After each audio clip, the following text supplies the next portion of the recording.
हाय, मी सुषमा. आज मी तुम्हाला टेलरिंगसाठी काय काय टूल लागतात ते दाखवणार आहे.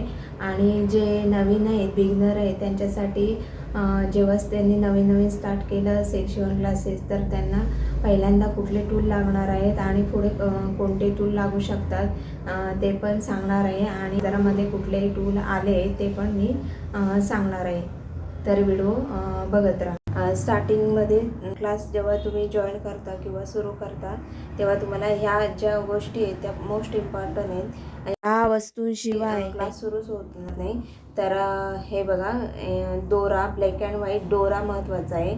तर शिलाई दिसण्यासाठी, म्हणजे आपण जो शिवलं ते दिसून येण्यासाठी कॉन्ट्रास्ट कलरचा दोरा वापरायचा, म्हणजे जो मॅचिंगचा दोरा नाही वापरायचा, म्हणजे आपली शिलाई दिसून येईल की कुठे खराब झाली तर ब्लॅक अँड व्हाईट दोरा तुम्ही जेव्हा स्टार्ट करत असाल तेव्हा ही छोटी कैची वापरू शकता. ही कपड्याला पण चांगली लागते. तर नंतर तुम्ही ही मोठी कैची, मास्टर कैची यूज करू शकता. तर ही खूप जड असते, हाताळायला हेवी असते, त्यामुळे मी सुरुवातीला ही सांगत नाही की तुम्ही हलकी कैची वापरा. नंतर बघा, हे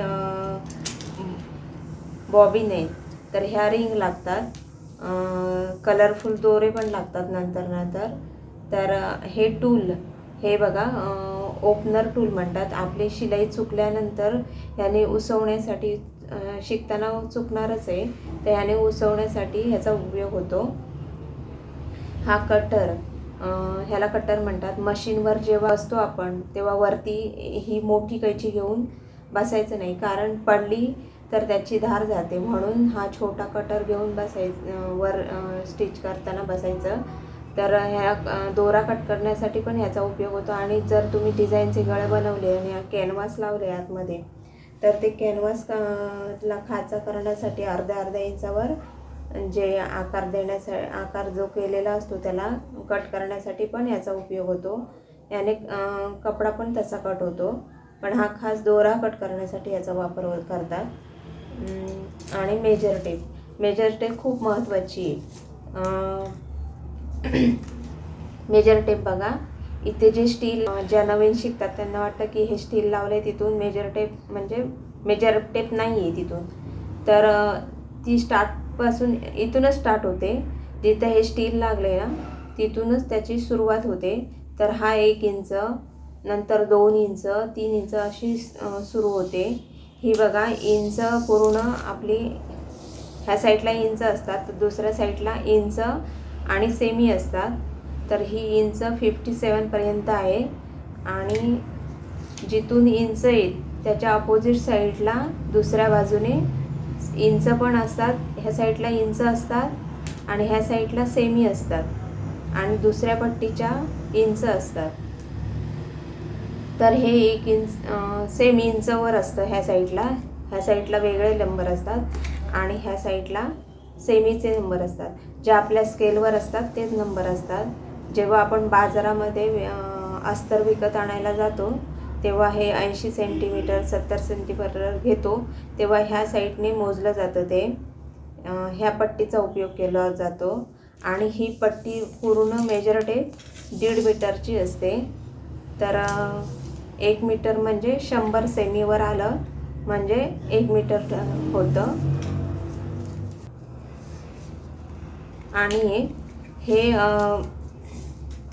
1 इंच म्हणजे एवढं अंतर असतं. आता हे नंबर केलेत म्हणून इथे पुढे दाखवते मी. 1 इंच म्हणजे एवढं असतं अंतर. अर्धा म्हणजे 1 इंचाच्या अर्धा असतं. आणि पाव इंच म्हणजे 2 लाईन असतात. आणि 2 लाईन आणि 2 पॉईंट सेम असतं. 2 पॉईंट 3 पॉईंट म्हणजे 3 लाईन म्हणजे 3 पॉईंट, 2 लाईनी म्हणजे 2 पॉईंट, अर्धा म्हणजे 4 पॉईंट असतं. ठीक आहे. ही अशी मेजर टेप असते. ही सुरुवातीपासून पाहिजेच, ह्याच्याशिवाय काम होत नाही. ह्या टाचण्या तुम्ही जेव्हा कपडा कट करता तेव्हा पिनअप करायला पेपरवर कटिंग करायचे आणि त्यानंतर आपल्याला पेपर कपड्यावर ठेवून कटिंग करायचे. त्यामुळे ह्या पिनअप करायला टाचण्या लागतात. तर ह्या एवढ्या गोष्टी खूप महत्त्वाच्या आहेत. आणि हे पण महत्त्वाचे आहेत.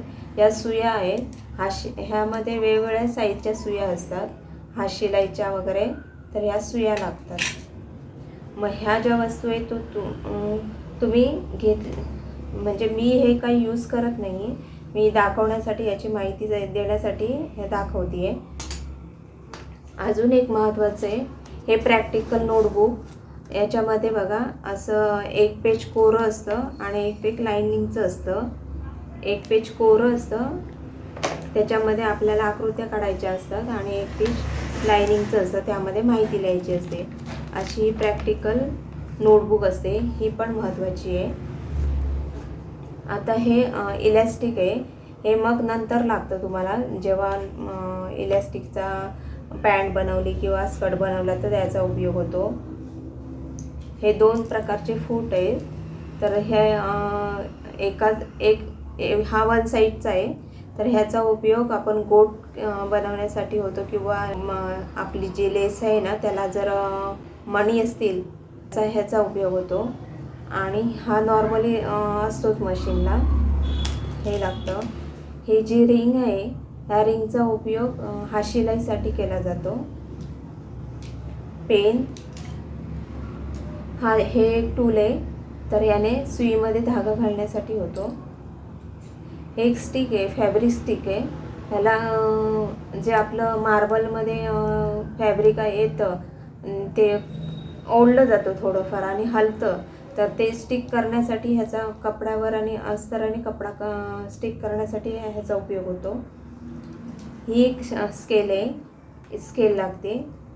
ही एक एल शेपर स्केल आहे. तर ही काटकोन तयार करण्यासाठी ह्या एल शेपरचा स्केलचा उपयोग होतो. हा भाईचा मुंडा काढण्यासाठी किंवा भाईचा आकार देण्यासाठी ह्या स्केलचा उपयोग होतो. ह्याला कर्व शेप म्हणतात. हा मुंड्याचा आकार देण्यासाठी, मुंडा शेपर पण म्हणतात याला, तर मुंड्याचा आकार देण्यासाठी ह्याचा उपयोग होतो. आणि आपले डिझाईनचे गळे बनवण्यासाठी, या स्केलचा उपयोग होतो. तर ह्या काय मी वापरत नाही, तुमच्या माहितीसाठी मी हे तुम्हाला दाखवले. आणि ही एक पट्टी असते, स्टिक पट्टी. तर ही स्टिक पट्टी असते ही, तर ही प्रेस केली की चिटकून जाते तर ही दोन्ही कपड्यांच्या मध्ये ठेवली आणि पाणी लावून प्रेस केलं ह्याला की ती चिटकते. तुम्हाला जर रिपू करायचं असेल कुठल्या कपड्याला तर ह्याचा उपयोग होतो. आणि हे कॅनव्हास पेपर आहे, तर हा कॅनव्हास पेपर कसा यूज करायचा, तर ह्याला दोन बाजूंना वेगवेगळं असतं. इथून हा शाईन असतो आणि हे खरवडीत असतं वरच्या साईडला. तर हा शाईन असतो ना, तो कपडा अस्तरवर ठेवून डिझाईनचा गळा जेव्हा बनवतो आपण, तो कपडा शाईनवाला कपडा अस्तरवर ठेवून प्रेस करायचं, मग डिझाईनचा गळा बनवता येतो. अजून एक कॅनव्हास पेपर असतो, तो जाड असतो, तो सलवारच्या बॉटमला वापरण्यासाठी होतो किंवा कॉलर बनवण्यासाठी त्याचा वापर होतो. तर एवढ्या हे टूल आहेत. बाजारामध्ये अजून वेगवेगळ्या प्रकारचे टूल आहेत. अजून मोठे स्केल पण असतात, पॅन्टसाठी यूज करण्यासाठी वगैरे मोठे स्केल असतात अजून बाजारामध्ये.